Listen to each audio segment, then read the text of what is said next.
Hello students, good evening to all of you. So आज का हमारा टॉपिक है symmetry method to solve the resistance problem. So basically हम आज एक मेथड सीखेंगे जिसकी मदद से हम वेरियस रेजिस्टेंस कॉम्बिनेशंस को सॉल्व करेंगे और अपने आंसर्स को फाइंड आउट करने की कोशिश करेंगे। सबसे पहले हम सिमेट्रिक ब्रांचेस की बात करेंगे और पॉइंट्स जो कि सेम पोटेंशियल पे उनको देखेंगे और उनको फाइंड आउट करके फिर उनको समझने के बाद वेरियस रेजिस्टेंस की प्रॉब्लम्स को सॉल्व करेंगे। सो हम कोई एक सर्किट कंसीडर कर लेते हैं। Let suppose this is some circuit, this is some branch of the circuit, let suppose, and this point is a point. और ये यहाँ पर मान लीजिए students, some current I is flowing there, this resistance is of R, some current I is also flowing there and this resistance is R, and ये point है B point let suppose, और ये पॉइंट है C point. सो अगर आप ध्यान से देखें दोनों ब्रांचेस ए बी और ए सी ब्रांचेस को, तो हमने कहा कि यहाँ पर सेम करंट फ्लो कर रहा है दोनों ब्रांचेस में और रेजिस्टेंस सेम है। इट मीन्स दैट जो वोल्टेज ड्रॉप हुआ है in branch A B and in branch A C वो सेम हुआ है। So these two branches are symmetrical. ये दोनों ब्रांचेज जो हैं वो सिमेट्रिकल ब्रांचेज हैं। सो दोनों सिमेट्रिकल ब्रांचेज हैं। सो इट मीन्स दैट जो पॉइंट बी है और जो पॉइंट सी है both are at the same potential, and if they are at the same potential, so definitely we can join these two points. So इसी concept का इस्तेमाल करते हुए हम वेरियस कॉम्बिनेशन में जो हमें क्वेश्चंस मिलेंगे, वेरियस रेजिस्टेंस के कॉम्बिनेशन के प्रॉब्लम्स हमें मिलेंगे, उन्हें हम सॉल्व करने की कोशिश करेंगे। तो कैसे हम पॉइंट्स फाइंड आउट करेंगे और कैसे किस वे से हम अपना आंसर फाइंड आउट करेंगे, उसके लिए हम एक एग्जांपल कंसीडर करते हैं। पहला एग्जांपल कंसीडर करते हैं। इस तरह से हमारे पास स्टूडेंट्स, लेट सपोज एक सर्किट दिया गया है। मान लीजिए this is 3 ohms, this is 6 ohms and this is 1 ohm, और this is point A there and this is some point B there. और साथ में कुछ इस तरह से भी हमें करके दे के रखा है सर्किट में, इस तरह से शॉर्ट सर्किट भी करके रखा है। सो हम इस सर्किट को ध्यान से देखेंगे और अपना आंसर फाइंड आउट करने की कोशिश करेंगे। तो फ्रेंड्स, इस यहाँ पर जो हमसे क्वेश्चन पूछा गया है वो पूछा गया है कि हमें फाइंड आउट करना है R A B, equivalent resistance between point A and B हमें फाइंड आउट करना है। तो अब हम कैसे इसे बहुत आसानी से सॉल्व करेंगे उसे आप देखेंगे एक एक स्टेप को। सबसे पहला स्टेप हमारा ये होगा कि हम हर पॉइंट को नाम देंगे। जैसे कि ए और बी हम दे ही चुके हैं, तो ये एक पॉइंट आपको यहाँ दिख रहा है, ये इसे हम सी नाम दे देते हैं। और एक आपको ये पॉइंट यहाँ दिख रहा है, इसे लेट सपोज हम डी नाम देते हैं। नाम देने में कोई प्रेफरेंस नहीं है, हम किसी को कोई भी नाम दे सकते हैं। तो सबसे पहले आप देखेंगे उन पॉइंट्स को जो सेम पोटेंशियल पर हैं। जैसे ही आपको ये पता चल जाएगा कि ये पॉइंट सेम पोटेंशियल पे हैं, उन्हें आप एक साथ लिख दोगे। कहने का मतलब क्या है, जैसे अगर आप पॉइंट इसको देखें, this is point A, obviously it is connected two point A, it is also eight the same potential. ये पॉइंट ए ही है, यहाँ से शॉर्ट कर दिया गया है सीधा सी। सो ऑब्वियसली यहाँ पर जो ए पॉइंट और सी पॉइंट है ये सेम पोटेंशियल पर है, they are at same potential. और दूसरी तरफ अगर आप देखें यहाँ पर, यहाँ से एक और रास्ता जो है वो शॉर्ट है। सो ये पॉइंट बी और पॉइंट डी ये भी सेम पोटेंशियल पर हैं। तो सबसे पहले आपको करना क्या है कि आपको वो पॉइंट्स ढूंढने हैं जो सेम पोटेंशियल पर हैं और उन्हें फिर एक साथ लिखना है। एक साथ लिखने से मेरा अभिप्राय क्या है कि मुझे पता चल चुका है कि ए और सी सेम है और डी और बी जो है वो सेम है। तो मैं अब अपने सर्किट को इस तरह से कुछ रिड्यूस करूँगा। ए सी को एक साथ लिखूँगा और यहाँ बी डी को एक साथ लिखूँगा। और अब मैं यहाँ से देखूँगा कि ए से लेकर के डी तक क्या था। ए से डी तक 3 ohm था, तो मैं ए से एक ब्रांच लूँगा, दैट इज़ टू 3, और ए से डी तक जो रेजिस्टेंस थी वो थी 3। फिर मैं यहाँ देखूंगा कि डी से सी के बीच में क्या था। डी से सी के बीच में स्टूडेंट 6 था, तो ये डी है और ये 6 आप बना दीजिए। डी से सी के बीच में एक और resistance and it is of 6 ohms। और आप देखेंगे सी से बी के बीच में क्या था, सी से बी के बीच में, तो सी से बी के बीच में एक 1 ohm था। सो अगर आप ध्यान से देखें तो इस तरह से आपके पास एक सर्किट बन जाएगा। So this is a parallel combination. कई बार बच्चे फाइंड आउट नहीं कर पाएंगे कि यहाँ पैरेलल कॉम्बिनेशन कौन सा है, उन्हें डिफ़िकल्टी रहेगी। तो ये एक बहुत ही आसान तरीका है जिसकी मदद से आप इस सर्किट को जो है वो प्रॉपरली सॉल्व कर सकते हो। So 3 6 1 these are obviously in the parallel, तो आप इनका पैरेलल कॉम्बिनेशन करके इन्हें बहुत आसानी से सॉल्व कर सकते हो। You know the formula for the parallel, then you can use 1 upon rp is equal to 1 upon 3 plus 1 upon 6 plus 1/1। तो ये फॉर्मूला लेके आप आर पी का वैल्यू को फाइंड आउट कर सकते हो। तो ए और बी पॉइंट के एक बीच में जो रेजिस्टेंस है आर इक्विवेलेंट जो ए बी पूछा जा रहा है वो हम आसानी से फाइंड आउट कर सकते हैं। सो स्टूडेंट्स, अब हम एक और एग्जांपल यहाँ पर कंसीडर करेंगे और इसी सेम तरीके के साथ उसे भी सॉल्व करने की कोशिश करेंगे। जैसा कि मान लीजिए आपके सामने कुछ इस तरह से एक सर्किट बनाया गया है, कुछ ये एक सर्किट है एंड से कुछ अरेंजमेंट ऑफ रेजिस्टेंसेस है एंड एक यहाँ से हमारे पास एक वायर है बट ये इसके ऊपर से है कुछ इस तरह से एंड ये एक कॉम्बिनेशन दे के रखा है। This is point B let suppose and this is point A there. हर एक जो रेजिस्टेंस है वो लेट सपोज आर वैल्यू का है यहाँ पर और हमसे आर ए बी जो है स्टूडेंट्स अगेन पूछा जा रहा है। यहाँ पर हम अगेन पिछले तरीके की तरह सॉल्व करेंगे प्रॉब्लम को, सेम पॉइंट्स को आइडेंटिफाई करेंगे जिनका पोटेंशियल सेम है एंड देन सर्किट को सिंप्लीफाई करेंगे। तो अगर आप इस प्रॉब्लम में ध्यान से देखें, एक पॉइंट ए है एक पॉइंट बी है। तो सबसे पहले हम इन पॉइंट्स को नाम देंगे। जैसे कि मान लीजिए स्टूडेंट्स मैंने इसे नाम दिया, इस पॉइंट को मैंने 1 नाम दे दिया, दैट इज़ 1 लेट सपोज। इसे हमने 2 नाम दे दिया और इसे हमने 3 नाम दे दिया और इसे हमने 4 नाम दे दिया।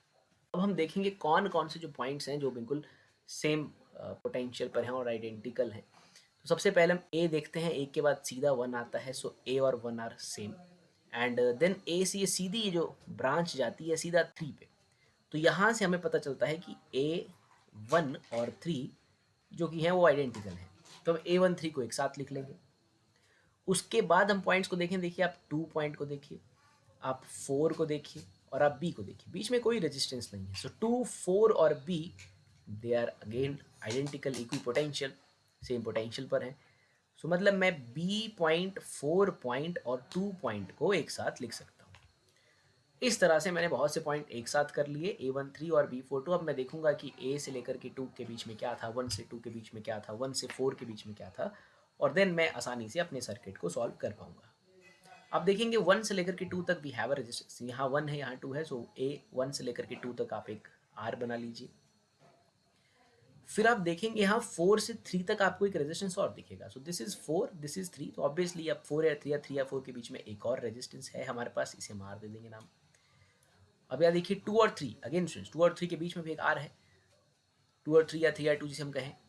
तो यहाँ पर हमें एक और R बनाना है, 3 रेजिस्टेंस हम बना चुके हैं और हमारे पास वैसे यहाँ पर टोटल 4 है और एक है हमारे पास 1 और 4 के बीच में, ये वाली 1 और 4 के बीच में एक और रेजिस्टेंस है। सो इसे भी हम इस तरह से बना देंगे, 1 और 4 के बीच में R। तो यहाँ आप ध्यान से देखें, आपको 4 रेजिस्टेंसेज क्लियर कट दिख जाएंगी, चारों की चारों रेजिस्टेंसेज जो हैं वो पैरेलल में है। तो आप आसानी से 1/RP फाइंड आउट कर लेंगे, like 1/R plus 1/R plus 1/R plus 1/R, और आप इसे सॉल्व करने के बाद आसानी से RAB फाइंड आउट कर पाएंगे। RAB is basically the RP। सो कई स्टूडेंट्स इसमें कंफ्यूज हो जाएंगे सॉल्व करते वक्त, लेकिन अगर आप इस तरीके से सॉल्व करेंगे तो आप बहुत आसानी से सर्किट को सॉल्व कर पाएंगे और फाइनल आंसर अपना निकाल पाएंगे। हम एक और एग्जांपल यहाँ पर कंसीडर कर लेते हैं स्टूडेंट्स, ताकि आप और अच्छी तरह से इसे अंडरस्टैंड कर पाएँ। एक और सर्किट मैं ले रहा हूँ। सो कुछ इस तरह से एक सर्किट है, ये एक सर्किट हम ड्रॉ कर लेते हैं। Let's suppose this point is A point and this point is B point there,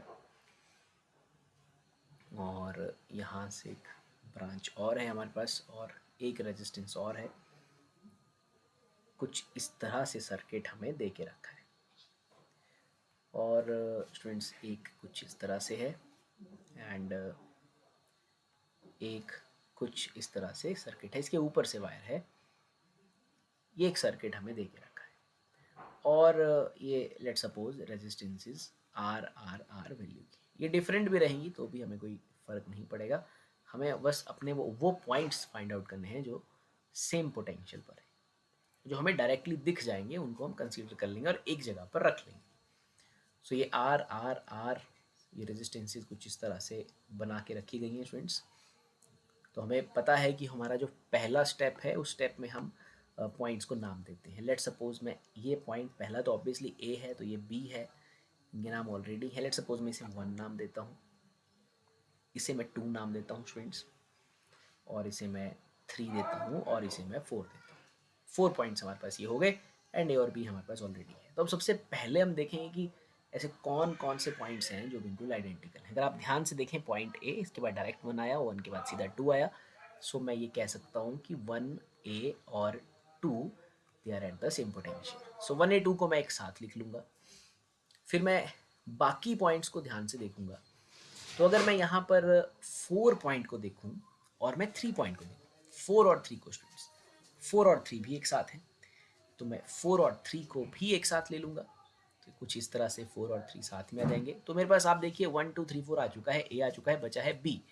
B को अगर मैं ध्यान से देखता हूँ तो 4 के बाद जो कनेक्शन है, 4 के बाद जो पॉइंट बी है उसके बीच में एक रेजिस्टेंस है और फिर बी है। तो मैं 4 के बाद एक रेजिस्टेंस यहाँ ड्रॉ कर लेता हूँ और लास्ट में पॉइंट बी बना लेता हूँ। तो मेरे सारे पॉइंट जो हैं वो कवर हो चुके हैं। और 4 से जो बी के बीच में जो रेजिस्टेंस था वो बेसिकली कैपिटल आर था। नाउ हम देखेंगे अब क्या क्या कनेक्शंस है। ए से 4 वी हैव आर रेजिस्टेंस, सो ए हमें दिख रहा है, ए से 4 हम एक रेजिस्टेंस आर बना लेंगे। फिर आप देखेंगे यहाँ पर ध्यान से 1 से 3, लाइक ठीक है, 1 यहाँ है, 3 यहाँ है, तो 1 से 3 तक हम एक और रेजिस्टेंस को फॉर्म कर लेंगे। उसके बाद हम देखें ध्यान से 1 4 भी है, 1 से 4 भी आर है, तो 1 से 4 भी बना लेते हैं। 1 से 3 हम ऑलरेडी बना चुके हैं, सो 1 से 4 वाला भी हमने स्टूडेंट्स बना लिया। एक आप ये भी देखेंगे 2 से 3, आई थिंक 2 से 3 हम ऑलरेडी फॉर्म कर चुके हैं। एक 2 से 3 है स्टूडेंट्स, तो 2 से 3 मान लीजिए कर चुका। 1 से 3 भी हम कर चुके हैं, और एक 1 से 4 है, और एक ए से 4 भी है, तो एक ए से 4 भी हम यहाँ पर ड्रॉ कर लेंगे। बेसिकली इस पूरे कॉम्बिनेशन में हमारे पास 1 2 3 4 5 6 रेजिस्टेंसी जो हैं वो बन रहे हैं। तो हमने 4 बना लिए, कोई एक हमें अभी यहाँ पर और बनाने के लिए बचता है। सो ये बी से 4 वाला हम ऑलरेडी बना चुके थे, ए से 4 हम बना चुके हैं स्टूडेंट्स। लेट सपोज 1 से 4 भी बन चुका है, एंड 1 से 3 भी बन चुका है, 2 से 4 है, सो 2 से 4 भी हम बना लेते हैं।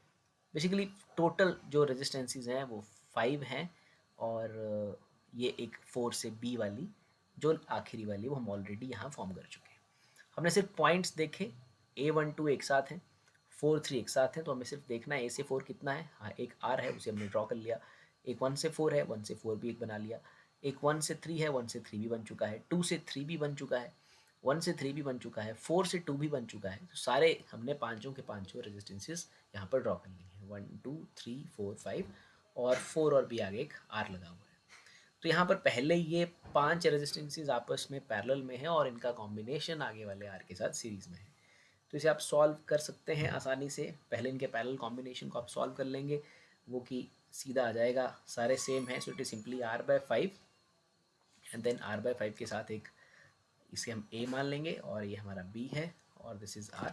सो r/5 और r जो है आपस में सीरीज में अटैच्ड है, तो आप सीरीज में सॉल्व कर लेंगे, लाइक r/5 प्लस r करके आप सॉल्व कर लेंगे, और आपको RAB का वैल्यू फाइंड आउट हो जाएगा। तो इस तरीके से आप काफ़ी सर्किट जो कुछ स्टूडेंट्स को डिफ़िकल्टी देते हैं, आप उन्हें आसानी से सॉल्व कर सकते हैं। आपको सिर्फ ढूंढने हैं वो पॉइंट्स जो कि इक्विपोटेंशियल हैं, और यानी कि पहले सिमेट्रिकल ब्रांचेस। बट आप सिंपल यहाँ पर वो पॉइंट्स देखें जो बिल्कुल सेम पोटेंशियल पर हैं, उन्हें एक साथ लिख दें, और वो पॉइंट्स जो सेम पोटेंशियल उन्हें भी एक साथ लिख दें। तो जैसे कि हमने वेरियस एग्जाम्पल्स किए, तो इससे आपका सर्किट बहुत ही सिंप्लीफाइड हो जाता है। Thank you very much.